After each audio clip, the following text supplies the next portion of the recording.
Live India 24 channel में आप सभी का बहुत बहुत स्वागत है। आइए सुनते हैं शरद चंद्र जी द्वारा लिखित कहानी परेश का भाग 2।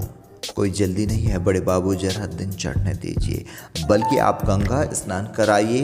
अच्छी बात है, जाता हूँ, कहकर गुरुचरण पलक मारते ही गंगा स्नान के लिए जाने को तैयार हो उठ खड़े हुए।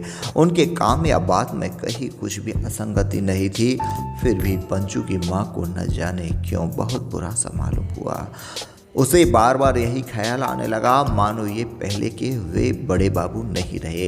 पंचू की माँ भीतर जाकर चिल्ला चिल्ला कर कहने लगी, कभी भला ना होगा, हरगिज भला ना होगा, इसकी सज़ा भगवान देंगे ही देंगे।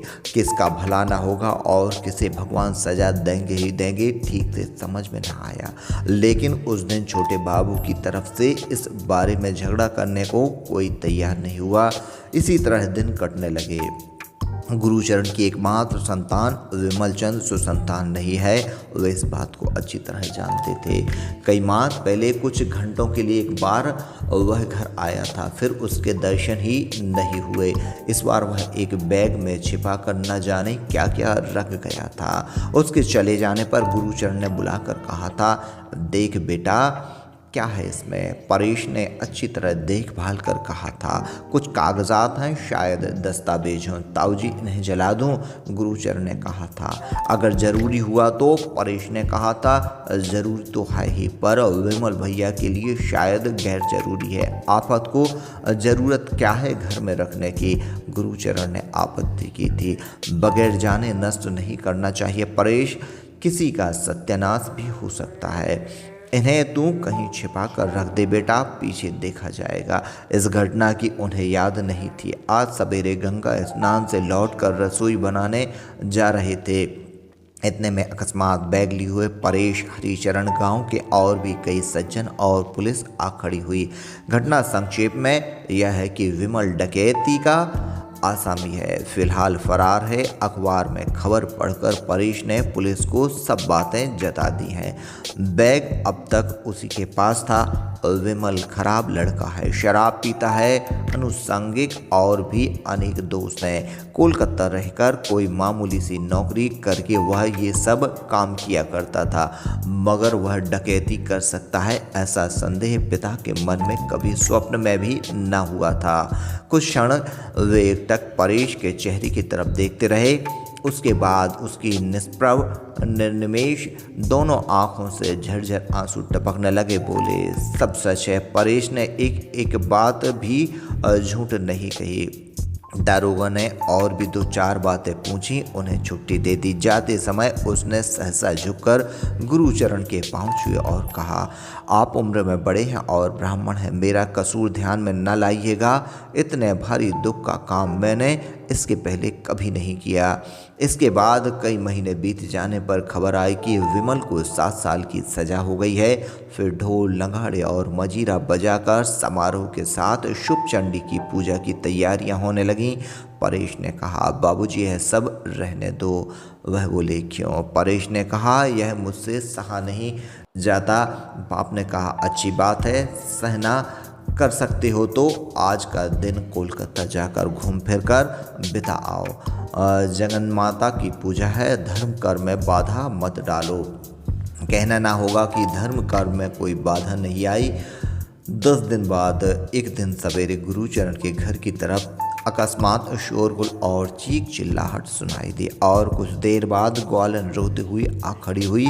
उसकी नाक से खून बह रहा था। हरिचरण ने घबराकर कहा, खून कैसे आ गया मोक्षदा, बात क्या है। और रोने की आवाज़ सुनकर घर के सभी आ पहुँचे। मोक्षदा ने कहा, दूध में पानी मिलाया था, इसलिए बड़े बाबू ने लात मारकर मुझे गड्ढे में गिरा दिया। हरिचरण ने कहा, किसने किसने। हट, परेश ने कहा, ताऊजी ने झूठ बोलती है। छोटी बहू ने कहा, जेठ जी औरों की देह से हाथ लगाएंगे तो क्या सपना देख रही है दूध वाली। उसने अपनी देह पर कीचड़ मिट्टी दिखाते हुए देवी देवताओं की कसम खाकर कहा कि सच्ची बात है। दीवार का उठना तो बंद हो गया था, पर आंगन में गड्ढे सब ज्यों के त्यों बने हुए थे, मूंदे नहीं गए थे। गुरुचरण के लात मारने पर उन्हीं में से एक में गिर जाने से उसे चोट आ गई थी। हरिचरण ने कहा, चल मेरे साथ नालिश कर दें। स्त्री ने कहा, कैसे असंभव बात करते हो जेठ जी, औरतों के देह पर हाथ लगाए झूठी बात है। हरिचरण ने कहा, झूठी होगी, हार जाएगी, लेकिन भैया के मुंह से तो झूठ निकल नहीं सकता। मारा होगा तो सजा हो जाएगी। युक्ति सुनकर स्त्री से सुबुद्धि आ गई, बोली, है तो ठीक, ले जाकर नालिश करवा दो, ठीक सजा हो जाएगी। हुआ भी यही, भैया के मुंह से झूठ ना निकला। अदालत के न्याय से उन पर 10 रुपया जुर्माना हो गया। अब की बार शुभ चंडी की पूजा तो नहीं हुई, मगर दूसरे दिन देखा गया कि कुछ लड़के झुंड बनाकर गुरुचरण के पीछे पीछे शोरगुल मचाते हुए और बकते हुए जा रहे हैं। ग्वालिन को मारने का गीत भी इतने में बन गया और रात के करीब 8 बजे होंगे। हरिचरण की बैठक भरी हुई है। गांव के मुरब्बी लोग आजकल यहीं आने लगे हैं। अकस्मात एक आदमी ने आकर एक बड़े मजे की खबर सुनाई। लोहारों के लड़कों ने विश्वकर्मा पूजा के उत्सव में कोलकाता से 2 जनी खेमटा नाचने वाली बुलाई हैं। उन्हीं के नाच की महफिल में गुरुचरण बैठे हैं। हरिचरण हंसते हंसते लोटपोट हो गए और बोले, पागल है पागल, इसकी बात सुनो। भैया खेमटा नाच देख रहे हैं, किस चंडू खाने से आ रहे हो? अविनाश ने कसम खाकर कहा, अपनी आंखों से देख कर आया हूँ। एक आदमी दौड़ा गया सच्ची खबर लाने के लिए। 10 मिनट बाद लौट आया और बोला कि हाँ बिल्कुल सच बात है, और सिर्फ नाच ही नहीं देख रहे बल्कि रुमाल में बांधकर उन्हें न्यौछावर देते हुए भी वह अपनी आंखों से देख आया है। बस फिर क्या था, एक जोर का शोरगुल उठ खड़ा हुआ। किसी ने कहा, किसी दिन ऐसा होगा ही, यह तो जानी हुई बात थी। कोई कहने लगा, जिस दिन बिना कसूर औरत की देह पर हाथ लगाया था उसी दिन हम समझ गए थे। एक ने लड़के की डकैती का उल्लेख करते हुए कहा, उसी से बाप के चरित्र का अंदाजा हो सकता है। इसी तरह की न जाने कितनी ही बातें होने लगी। आज कुछ बोल नहीं तो सिर्फ एक हरिचरण, वह अनन्यास सा होकर चुपचाप बैठा रहा। उसे न जाने कैसे मानो आज बचपन की याद आने लगी। क्या ये ही उसके भैया हैं, ये ही गुरुचरण मौजूदार हैं? रात के करीब 2-2:30 बजे होंगे, पर नाच खत्म होने में अब भी देर है। विश्वकर्मा पूजा जल्दी ही खत्म हो चुकी थी, पर उसकी रेशा अब भी चल रही थी। जिसे भक्त लोग शराब पीकर, मांस खाकर, नाच देखकर दक्ष यज्ञ के रूप में पूरा कर रहे थे। अधिकांश लोग अपना होश हवास खोकर बैठे थे और उन्हीं के बीच में बैठे मुस्कुरा रहे थे। वृद्ध गुरुचरण इतने में कोई चादर से मुंह ढके हुए वहां आया और धीरे से उसने उनकी पीठ पर हाथ रखा। वे चौंक खड़े हुए और बोले, कौन? उसने कहा, मैं हूँ परेश, ताऊ जी घर चलिए। गुरुचरण ने कोई भी आपत्ति नहीं की और बोले, घर चलो। उत्सव मंच का जरा सा क्षीण प्रकाश रास्ते पर आ रहा था। वहां पहुंचकर परेश एकटक ताऊ के चेहरे की तरफ देखता रहा।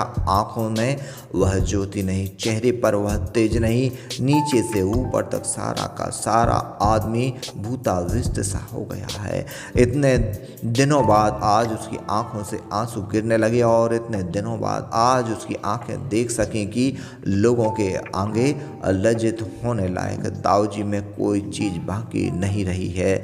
इस अर्ध सचेतन देह को छोड़कर वे और कहीं चले गए हैं। उसने कहा, आपकी काशी जाने की बड़ी इच्छा थी ताऊ जी, चलिए। गुरुचरण कंगाल की तरह बोल उठे, जाऊंगा परेश जाऊंगा, पर कौन ले जाएगा मुझे? परेश ने कहा, मैं ले जाऊंगा ताऊ जी।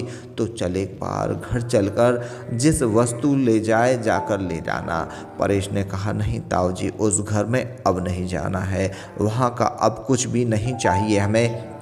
गुरुचरण को सहसा मानो होश आ गए। क्षण भर नीरव रहकर बोले, कुछ नहीं चाहिए उस घर का, अब हम कुछ नहीं चाहते।